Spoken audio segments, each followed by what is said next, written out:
우리 오늘 성경 말씀은 시편 146편입니다. 오늘의 만나 12월 1일 월요일입니다. 시편 146편 1절에서 10절입니다. 12월 1일 어떻게 보면 한 해를 이제 마감하는 그런 달인데, 저는 기도 제목을 쓰면서 하나님 12월에 마지막에 열매가 있는 마무리되는 달이 되게 해달라고 기도를 했습니다. 우리가 12월 한 달을 정말 주님 안에서 잘 마무리하면서 마지막 추수하는 귀한 은혜가 있기를 주님의 이름으로 축원합니다. 오늘 말씀 보면서 함께 나눌 것은 뭐냐 하면 1절을 보니까 할렐루야 내 영혼아 여호와를 찬양하라 라는 말씀이 눈에 들어옵니다. 왜 하나님을 찬양해야 할까?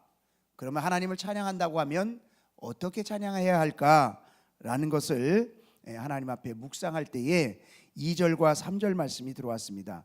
나의 생전에 여호와를 찬양하며 나의 평생에 내 하나님을 찬송하라. 나의 생전에라고 하는 것은 내가 살아있는 동안, 내가 하나님을 왜 찬양해야 되느냐, 어떻게 찬양해야 되느냐를 놓고 기도할 때 내 생전에 내가 살아있는 동안에 하나님을 찬양하라는 것입니다. 우리가 숨을 쉬고 있으면 하나님을 찬양하라는 것입니다. 나의 평생에 라는 말은 내가 존재되는 그 동안에 여호와를 찬양하라는 것입니다. 나의 존재의 그 모습이 있는 동안에 주님 앞에 찬양하라는 것입니다. 이것을 함께 모아서 묵상해 보니까 결국 한마디더라고요. 입술로만 찬양하는 것이 아니라 전심으로 주님을 찬양하라. 네가 호흡을 하고 있으면 주님을 찬양하고, 네가 존재하고 있다고 느껴지면 주님을 찬양하라는 거예요. 그러니까 내가 살아있는 동안에 그냥 나 주님을 찬양합니다, 그게 아니라 내 마음이 전심을 다해서 주님을 찬양하는 삶을 살라는 거예요. 우리가 잘 아는 내 영혼아 찬양하라, 그 찬양 있지 않습니까? 우리 한번 같이 하나님 앞에 드려보기를 원합니다. 찬양하라 내 영혼아. 찬양하라 내 영혼아, 찬양하라 내 영혼아, 내 속에 있는 것들아 다 찬양하라. 우리 다시 한번 찬양할 때에 정말 오늘 이 말씀처럼 나의 생전에, 내가 살아있는 동안에, 나의 평생에 내가 존재하고 있다는 것을 느끼는 동안에 내가 하나님 앞에 정말 깊은 전심으로 찬양하는 그 고백의 찬양이 우리 한번 되기를 원합니다. 다시 한번 찬양하라 내 영혼아, 우리의 전심을 다해서 한번 찬양합니다. 찬양하라 내 영혼아,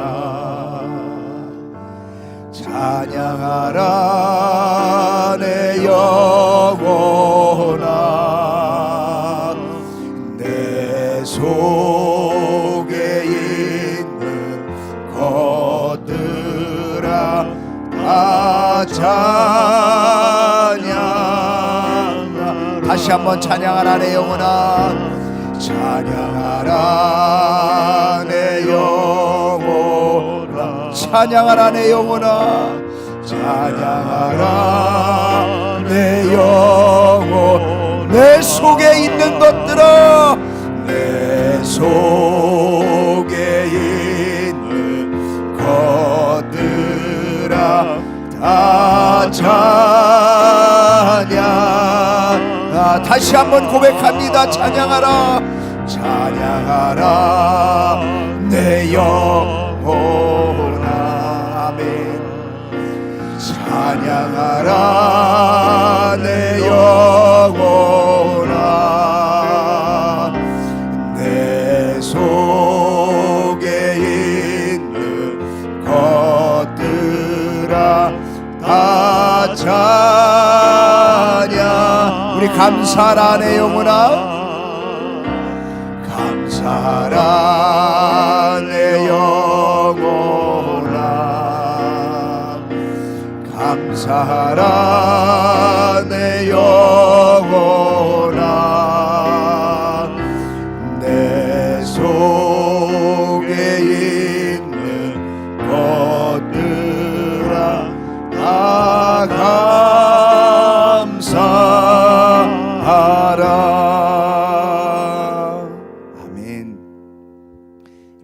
앞에 짧은 찬양이지만 우리가 전심을 다해서 주님을 찬양할 때 우리의 마음에 감동이 있고 은혜가 있지요. 왜? 우리 주님은 우리에게 정말 우리가 생명 있는 동안에, 살아있는 동안에, 내가 존재 가치를 생각하고 느끼고 있는 동안에 왜 찬양하라고 하시느냐.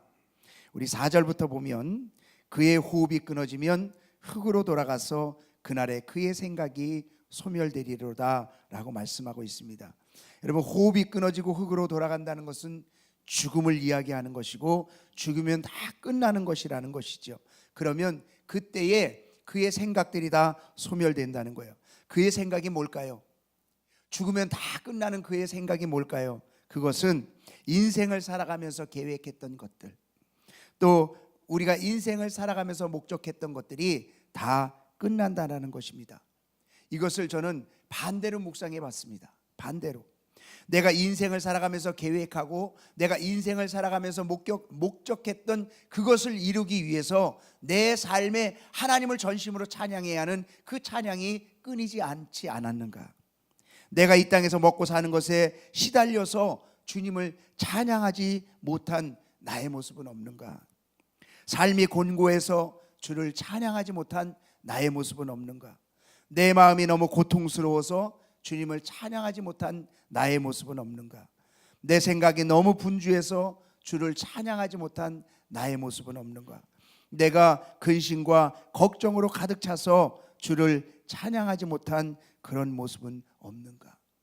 여러분, 우리가 흙으로 돌아가면, 이 땅의 모든 것이 다 끝나면 내가 생각했던 것들이 다 소멸된다. 이 땅에서 내가 근심하고 걱정하고 내가 무엇을 이루기 위해서 정말 계획하고 목적했던 것들 때문에 내가 주님을 전심으로 찬양하는 그 찬양이 내게서 떠나가 있다고 한다면 그것은 어리석은 것이라는 거예요. 그래서 주님을 찬양하라고 얘기합니다. 시편 기자는요 5절에 이렇게 얘기합니다. 여호와 자기 하나님에게 자기의 소망을 두는 자는 복이 있도다. 시편 기자는 그래서 찬양을 할 수 있다는 거예요. 내가 이 땅의 삶의 모든 것을 다 그만둘 때에 그 모든 것들이 다 없어질 것이기 때문에 이 땅에 살면서 나는 소망을 하나님께 두기 때문에 나는 찬양을 할 수 있다는 것입니다. 여러분, 사람이 기대되는 일이 있으면요 콧노래가 나와요. 그렇지 않습니까? 뭔가 잘 될 것 같은 기대감이 있으면요 콧노래가 흥얼거려지는 거예요. 그런데 정말 기대가 되어지지 않고 근심과 걱정에 쌓이면요 우리는요 콧노래가 나오질 않아요. 내가 주를 찬양할 수 있다는 것은 내가 주님께 소망을 둘 때 흥얼흥얼거리는 찬양이 나올 수 있는 줄로 믿습니다. 우리가 이 땅을 살아가면서 무엇 때문에 기뻐할 수 있고 무엇 때문에 감사할 수 있고 무엇 때문에 찬양할 수 있습니까? 주님께 소망을 둘 때 감사할 수 있고 기뻐할 수 있고 찬양할 수 있게 되는 줄로 믿습니다. 여호와를 찬양해야 되는 이유에 대해서 6절에 보면 이렇게 얘기합니다. 여호와는 천지와 바다와 그 중에 만물을 지으시며 영원히 진실하심을 지키시다 그랬어요. 우리가 여호와를 찬양해야 되는 이유는 여호와는 진실하시기 때문에 우리가 찬양하는 거예요. 진실함을 지킨다는 말은 거짓이 없고 속임이 없다는 것 아닙니까? 사람의 신분에 따라 차별하지 않는다는 것 아닙니까? 우리 주님은 그런 분이라는 거예요. 그래서 주님이 우리에게 모든 것을 행하실 때 우리는 이후의 상황에 어떤 그런 것과 상관없이 아멘할 수 있다는 거예요. 왜? 그분은 우리에게 진실되게 대하시기 때문에, 진실되게 행하시기 때문에. 우리의 생각은 정말 왜 주님이 이렇게 하실까? 주님이 왜 이렇게 하실까라고 생각할지 모르겠지만 하나님이 하시는 일에 그 어떤 것에도 우리는 아멘하지 않을 수 없다라는 거예요. 그래서 시편 기자는 하나님을 찬양하라라고 말씀하고 있습니다. 그런데 그 하나님이 진실되에 행하시는 우리에게 향하시는 일이 뭘까? 7절부터 9절까지 나옵니다. 우리 7절부터 9절까지 같이 한번 읽습니다. 시작. 억눌린 사람들을 위해 정의로 심판하시며 줄인 자들에게 먹을 것을 주시는 이시로다. 여호와께서는 갇힌 자들에게 자유를 주시는도다. 여호와께서 맹인들의 눈을 여시며 여호와께서 비굴한 자들을 일으키시며 여호와께서 의인들을 사랑하시며 여호와께서 나그네들을 보호하시며 고아와 과부를 붙드시고 악인들의 길을 굽게 하시는도다. 아멘. 하나님의 신실대에 우리에게 행하시는 일은요 억울함이 없게 하신대. 여러분, 이 땅에서 우리가 살면서 겪는 것 속에 억울한 일이 있는 것 같지만 하나님은 반드시 합력해서 선을 이루게 하시는 줄로 믿습니다. 하나님은 하나님의 자녀들을 책임지시기 때문에요, 우리가 억울하지 않아요. 하나님은 분명히 우리의 억울함을 해결해 주신 줄로 믿습니다. 두 번째는 가난한 자의 기도를 들어주신다고 했어요. 여러분, 줄인 자의 식물을 주신답니다. 오병이어의 역사를 일으키실 때에 주님이 왜 오병이어의 기적을 일으키셨냐면 그 빈들에서 굶주리는 백성들을 불쌍히 여기셔서 오병이어의 기적을 일으키신 하나님이에요. 여러분, 우리가 이 땅에서 정말 나의 일용할 양식을 구할 때에 하나님은 반드시 응답해 주시는 줄로 믿습니다. 세 번째는 영적으로 육적으로 갇힌 자의 해방을 주시는, 내가 영적으로 답답합니까? 영적으로 정말 가랍니까? 하나님께서 회복의 은혜를 주실 줄로 믿습니다. 내가 육적으로 정말 연약한 가운데 있다고 한다면 반드시 그 기도를 하나님은 들으시고 축복해 주실 줄로 믿습니다. 그 다음에는 소경의 눈을 여신다고 그랬습니다. 영의 눈을 열어주시고 육의 눈을 열어주신다.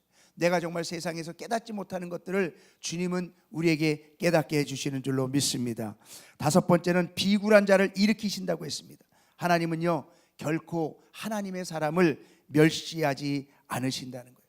그 말은 내가 아무리 보잘것없는 존재 같아 보여도, 다른 사람들이 나를 업신여긴다 할지라도 우리 주님은 나를 업신여기지 아니하시고 하나님은 나를 존귀히 여시기죠. 하나님은 나를 축복해 주시고 일으켜 주시는 줄로 믿습니다. 그렇기 때문에 시편 기자는 그 신실히 우리를 향해서 행하시는 그 하나님을 바라보면서 뭘 하라고요? 찬양하라는 거예요. 여러분, 내 삶을 살아가면서 정말 내 일에 얽매이고 그 일에 지치고 눌리고 상함을 얻고 그 속에서는요, 정말 우리가 주님을 찬양할 수 없다는 거예요. 그러나 우리가 주님께 소망을 두고 신실되이 주님이 행하시는 것을 바라보면 아멘할 수밖에 없는 그 하나님 앞에 정말 우리에게 여러 가지 속에서 하나님이 행하시는 그것을 보면서 그것을 기대하고 소망하면서 뭘 하라고요? 여호와를 찬양하라는 거예요. 저는 이 말씀을 보면서 내가 할 수 있는 것은 주님을 찬양하는 것밖에 없구나. 환경이 억눌려도 내가 주님을 찬양하고, 지금 당장 내가 풀리는 일 없어도 주님을 찬양하고, 내가 곤고한 삶을 살아도 주님을 찬양할 때 신실하신 우리 주님께서는 나의 삶 가운데 그 찬양의 고백대로 형통한 길로 정말 하나님께서 우리의 길을 열어주실 줄로 믿습니다. 10절에 보면 이런 결론을 맺습니다. 시온아, 여호와는 영원히 다스리신다 그랬습니다. 그 하나님은 영원하신 하나님이요, 우리와 영원히 함께 하시는 하나님인 줄로 믿습니다. 그 하나님이 대대로 통치하시리로다. 할렐루야 그랬어요. 여러분, 하나님의 다스림 가운데 있는 자가 하나님을 찬양하게 될 줄로 믿습니다. 그분은 우리에게 이런 일을 영원히 행하실 분이에요. 그래서 우리는 그분에게 소망을 두고 그분께 감사하고 힘을 얻으며 나아갈 때 이번 한 달도 정말 하나님을 찬양하고 우리의 전심으로 주님을 찬양하고 그분의 신실하심 속에서 하나님의 도우심을 받은 귀한 삶이 우리 가운데 주어지게 될 줄로 믿습니다.